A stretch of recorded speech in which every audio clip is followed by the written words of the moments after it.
I got a lot of fake friends, people who turned their back on me, not believing in me, not supporting, or just like switching up. I just stacked on them. Why they turn their back. Before Cuban Doll went from Instagram model to rap star with hits like Bankrupt, On Point, and Let It Blow. We don't talk to snitches, we don't hoes. Before receiving numerous features on World Star Hip Hop and working with the likes of Asian Doll, Molly Brazzy, Lil Baby, and Lil Yachty. Before befriending controversial Brooklyn rapper 6ix9ine and allegedly becoming the victim of domestic violence at the hands of Sosa's affiliate, Tato.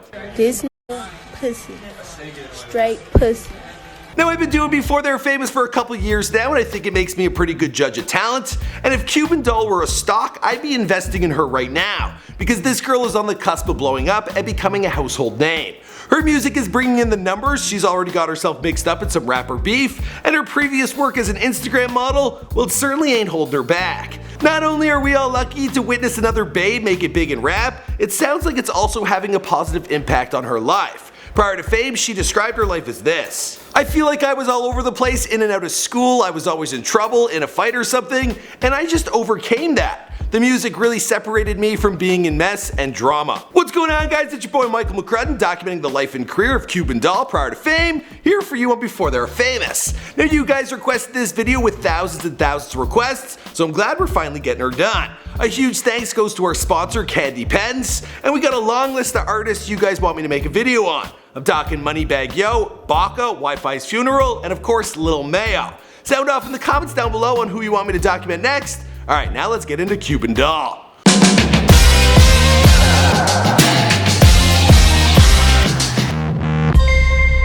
Hey, be sure to subscribe and hit that bell. Boom! I always handle people. I try to handle people. And if you let me handle you, that means you weak. Cuban Doll was born in Dallas, Texas on May 12th, 1998. Now that birthday, it seems to track, but I gotta be honest with you guys, I got the date from famousbirthdays.com, who also lists her real name as Aaliyah Keefe. So, yeah, that's probably not, accurate. When I came out with the mixtape Aaliyah Keefe, it was inspired by Sosa and Aaliyah Keefe. But I was just like, I'm gonna change my name to Aaliyah Keefe. And like, ever since that mixtape, people been calling me that, or they'll think that's my real name. Now, based on her stage name, most people tend to assume that Cuban got her roots on the island, but she's actually of mixed race. I'm black and white. People, I be telling them I'm Cuban, because it just go with my name. They believe me, they loud. Yeah, so she's not Cuban at all. Where did the name come from? Well, I'll let her explain. It was just a name that I was calling myself when I was like younger. I feel like everybody was something like Indian, Chinese, China doll, Chinese doll, and then I was like, I'm gonna be Cuban Doll. After an interview with the artist, Paper Magazine gave a more thorough explanation, writing down, it was via the internet that she created her stage name, which was originally a name she made up on Twitter. When people started calling her Cuban Doll in real life, it transitioned into her rap moniker as well. Now she's experimenting with more aliases and musical identities, whereas Doll represents her feminine side, Cuban Savage represents her tough side. I mean, that still doesn't explain why she decided to call herself Cuban. I'm gonna have to assume, like all Americans, well, she thought Cuba was cool after watching Scarface. This country, you gotta make the money first. Then when you get the money, you get the power. Then when you get the power, then you get the woman. Now, growing up, Cuban didn't always have it easy. Her mom was in jail when she was 15 years old. And from there on out, well, she was pretty much left to raise herself. On top of this, she also had little nieces and nephews that she had to look out for. At the end of the day, it made me a better person, stronger. Her mom wouldn't be back out of jail until Cuban was 18, but at that time, she had no idea when her mom would be back. Now, after her mom got locked up, her whole family split apart. Her little brother went to stay with their grandmother as she went to stay with a friend, and her older brother, well, he moved out on his own. Now, Cuban has always been a fan of rap and hip hop. She grew up listening to Aaliyah, as well as Missy Elliott, Lil Kim, Trina, and Nicki Minaj. Once upon a time, she also revealed that her favorite rapper is Chief Keef. Now, prior to making it in music, she did have different ambitions. She told XXL in early 2018, I've only been rapping for a year. Before I was rapping, I had a following because I used to try to model. It didn't work out for me, it was moving slow, and it wasn't really paying the bills. Modeling is hard work. She actually kind of reminds me of a girl I went on a date with recently. Check this out. Damn! Sorry about the humble brag there. which really wasn't humble at all. Now, Cuban seems to have had some social media accounts suspended in the past, but several sources claim she was active on Twitter as far back as 2012, and she's been using the name Cuban Doll since 2014. She came up with that name with another doll, her good friend Asian Doll. Then me and Asian Doll, we was best friends, so it's like, we really came up with our names together. I gotta make a versus on these two girls. Let me know if you want that in the comments down below. Now, as for her current Instagram page, Cuban Savage, well, she posted her first pic back in February of 2016. She started posting to her Twitter page with the same handle in November of that year. While she might think modeling is tough work, she seemed to be pretty good at it. In her interview with Paper Magazine, she explained, "My pictures would go viral just having photo shoots and stuff, getting my hair done, just being pretty. And then everybody would want to copy me, get my hairstyle, or want to get what I'm wearing."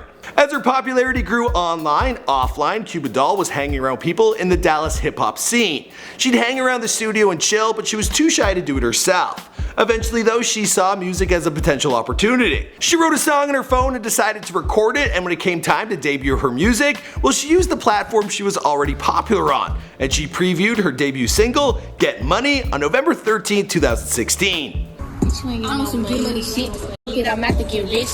The full music video would arrive about a week later on a YouTube channel titled I Make Movies, Tim P. Dope channel, you should subscribe. The recording name for this track would be simply Cuban, a simple moniker that she would stick with for her first few releases. Her track On Point would be released on November 20th, 2016, and 9 days later the music video would drop, again on the Tim P channel. For this channel, Cuban would also get to release Let's Talk, Tag Team featuring Lil Sammy, Rat Bitch, and Brazy Baby. Most of these tracks, as well as On Point and Get Money, would appear on her first mixtape, Cuban Link, which was released in February of 2017. Now the standout hit would be Let It Blow, featuring Molly Brazzy. The music video would rack up over 6.5 million views at the time of this recording, and it wouldn't be long before higher profile collaborations and major outlets would be interested in Cuban Doll. And this would all come together with her feature on Lil Wop's Bombay, with a music video released as a World Star hip hop exclusive. In September of 2017, Cuban Doll would be featured on World Star with her track Expose Ya, and on June 25, 2017, Cuban Doll released Aaliyah Keef 1.0, the first part of her two-part mixtape titled Aaliyah Keef. Oh, so that's where famous birthdays got that from. Now I know. Now the second part, simply called Aaliyah Keef, would be released on December 8, 2017 with Caroline Records, a subsidiary of Virgin Records. Now the title of the mixtape was a homage to R&B legend Aaliyah and drill legend Chief Keef. Just mentioning the name, you know we're about to get into the beef surrounding Cuban Doll, Tato and Tekashi, and all that drama. But for now, well, it's getting a little smoky in here. You've all heard of candy pens, right? If the name doesn't ring a bell, I got a good feeling you've seen them before. Early morning in the dawn, know you wanna ride now. I'm the one, yeah. I'm the one, yeah. Ice there, ice here. I just ice the atmosphere. Ooh, plug call. Try the front, I don't need it. Candy Pens was named Best Vaporizer of 2018 by High Times due to its combination of popular technology and flashy design. They're also quickly becoming the go-to choice for vaping in the hip-hop and rap community. They got co-signs from DJ Khaled, Fatboy SSE, PNB Rock, and ASAP Rocky. He's got his own line called the Flacco Jody Collection. Now Amber Rose, she even has her own candy pen billboard posted up in Los Angeles, and because I'm tight with the boys over at Candy Pens, well, I can let you in on a little secret. Amber Rose just dropped her own signature line, and it's available at candypens.com. Now remember, candy pens are for adults 18 years or older, and seeing as I fit the bill, well, guess who they just made their new ambassador? They also hooked me up with the ability to get you 25% off your entire order using the promo code BTWF25. So there's a link down below, go and check it out. Alright, now let's get back into Cuban Doll.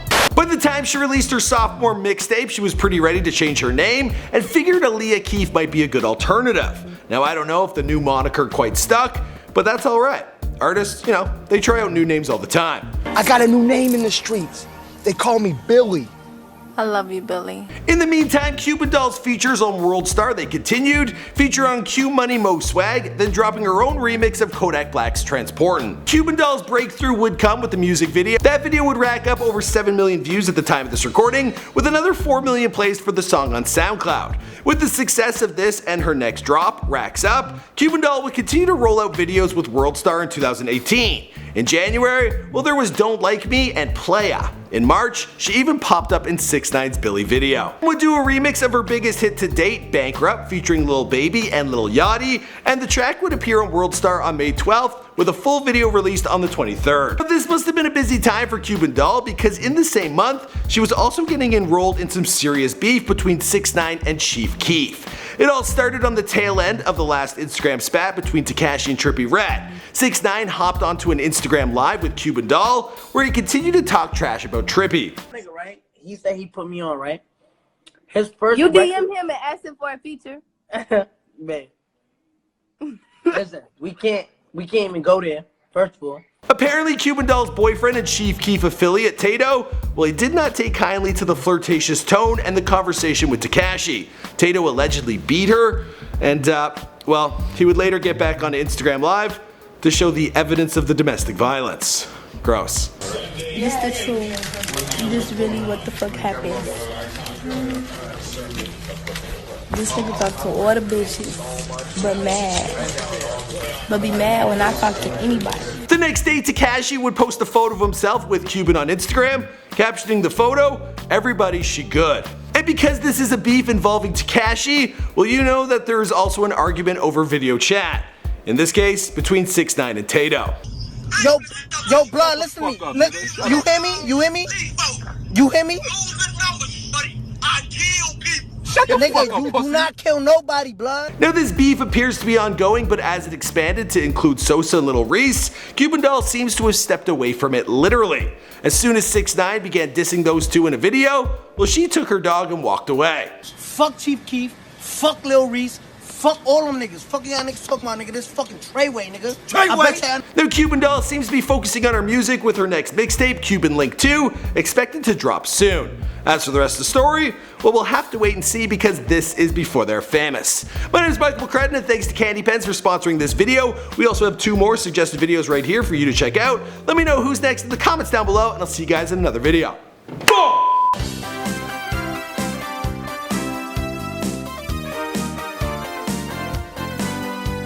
She actually kind of reminds me of a girl I went on a date with recently. Check this out. She actually kind of reminds me of a girl I went on a date with recently. Check this out. She actually kind of reminds me of a girl I went on a date with recently. Check this out.